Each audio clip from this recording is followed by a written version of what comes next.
अरे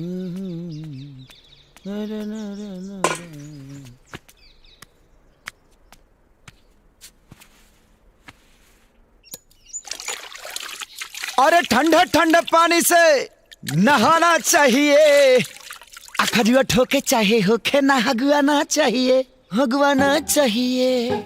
मेरे सपनों की रानी कब आओगी तू? क्या बूढ़ा हो जाऊंगा तो आओगी तू? कौन सोच संगे काटू तेरे चनी लगा के मच्छरदानी रजयू। कौन सोच संगे काटू तेरे चनी। अरे बाप रे बाप, पानी में आग लगा गई रे दादा।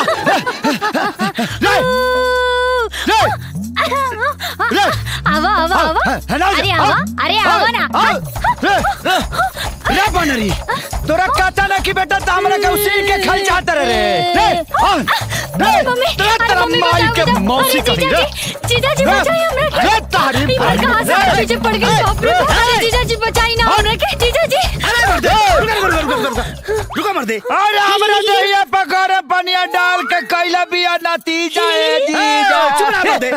हां भुकार काट के रो समझ जैसे लगा तुमके भतान मर गइल। अरे भाई भइल का बा? पापा जी लागत है कि हिंदुस्तान और पाकिस्तान की लड़ाई हो गई। हाँ राहुल, नंगा पुंगा रही हूँ, देश का सिपाही हूँ।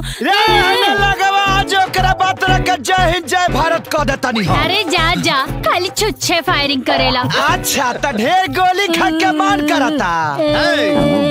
जब तक तोहन लोगन के शादी ना हो तोहन लोग सुधर बाना।